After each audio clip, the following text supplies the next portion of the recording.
We use partial fraction decomposition sometimes when we are presented with a rational expression, which is a polynomial over a polynomial, so p of x over q of x. And before we can begin, you do have to make sure that the degree of p of x is smaller than the degree of q of x.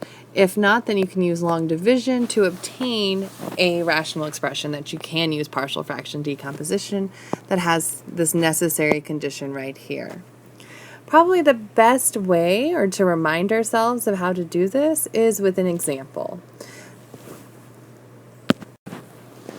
So let's consider the rational expression 2x squared minus 3x over x minus 1 squared times x squared minus 2. And I want to be able to decompose that, which means to write it as the sum of fractions. And I do that by looking at the factors. So the factors of the denominator here, we have this x minus 1, but we have 2 of them.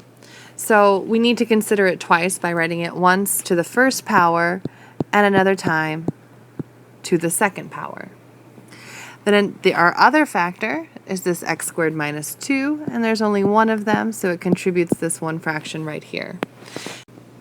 We can decompose into these three factors because they can't be factored any further. X minus 1 is fully factored, and x squared minus 2 is fully factored into polynomials with rational coefficients. So since this first term is linear, the best we can do in that numerator is a constant a. And the second one, we have x minus 1 squared. Again, the factor we're talking about is linear, so the best we can do in that numerator is a constant term b.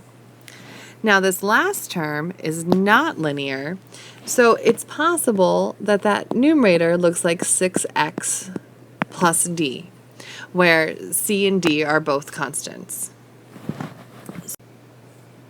And now our goal is to figure out what a, b, c, and d are.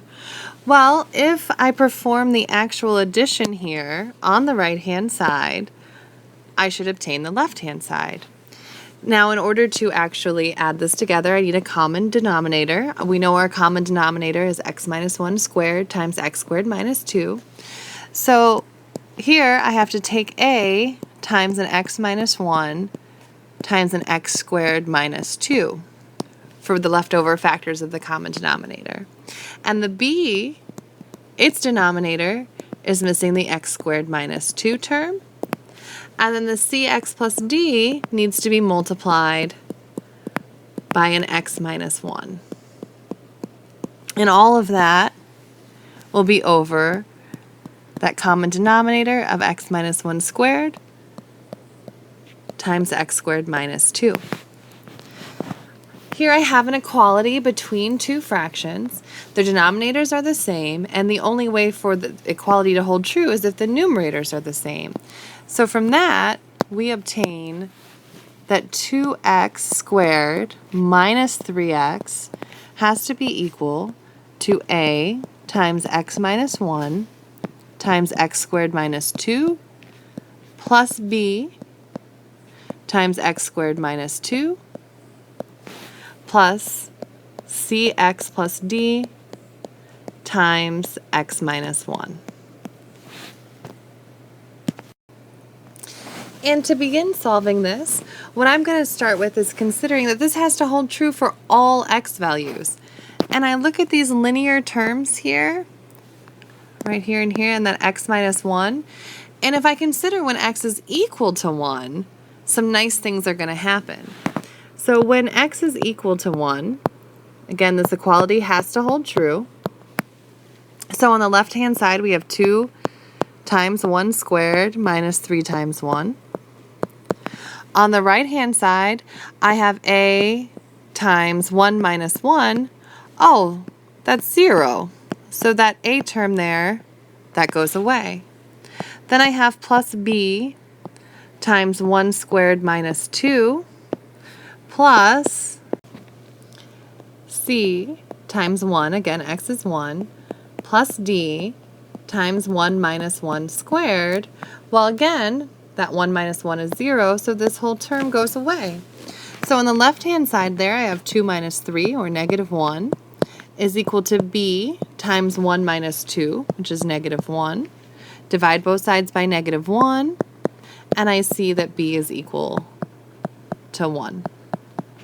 So now we have one of these values in the expression above.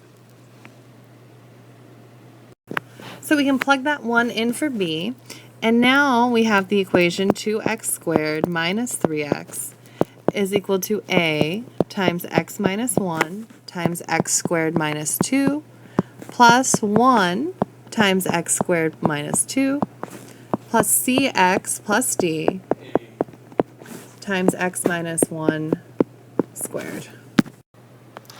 Next we continue by expanding out the quantities on the right-hand side. So here I have an a times, I'm going to distribute the x to both of those, and I have x cubed minus 2x. Now I want to distribute that minus 1. So I have minus x squared plus 2. Here I have plus x squared minus 2. And now I want to multiply this out, so I have cx plus d is times x squared minus 2x plus 1. So simplifying our right-hand side further, here we want to distribute that a to each of those terms. So I have ax cubed minus 2ax minus ax squared plus 2a plus x squared minus 2. And now here I need to multiply that out. So I start by distributing that cx to all three terms.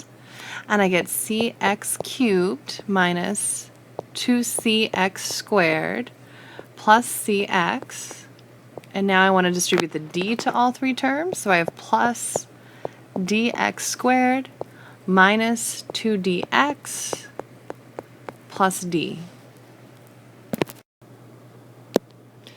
And now with this expression that we have simplified thus far, what I'm going to do is look at the coefficients on the x's. Now on the left-hand side, I have a 2x cubed minus 3x. Now on the right-hand side, I see some x cubed terms here and here. So since there's no x cubed term on the left, that tells me that 0 is equal to a plus c. So let's see, what else can we do? Let's look at our constant term. D is the only, oh no, we have a d and a minus 2 there, and a 2a. And those are the only things without x's. And there's nothing without x's on the left-hand side, so 0 is equal to 2a minus 2 plus d. Okay, now let's look at the values on the x squareds. I have a minus a plus 1, a minus 2c, and a plus d. So that tells me that 2 is equal to negative a plus 1 minus 2c plus d. And then finally, I just want to look at those coefficients on x. So I have negative 3 is equal to negative 2a plus c minus 2d. So I use these and I solve this system of equations. In that first one, we have that c is equal to negative a. And in the second one, I can see that d is equal to 2 minus 2a. I can take both of these and replace it into either one of the equations below, and I can find out what a is. So we have negative 3 is equal to negative 2a plus negative a, that's what my c is, minus 2 times d, which is 2 minus 2a. And now I have a single expression with one variable, and I can solve this. So simplifying further, we obtain negative 3 is equal to negative 2a minus a minus 4 plus 4a. So combining like terms, we obtain that negative 3 is equal to 1a minus 4. Therefore, a is equal to 1. And then going back to what we have right here, this relationship with C and D and A, I see that C must be negative 1 and D must be 0. Now that we've found our A, B, C, and D, we have to remember why we were looking for them in the first place. And that was to obtain this decomposition for 2x squared minus 3x over x minus 1 squared times x squared minus 2. So now we know that that is equal to 1 over x minus 1 plus 1 over x minus 1 squared minus 1x over x squared minus 2.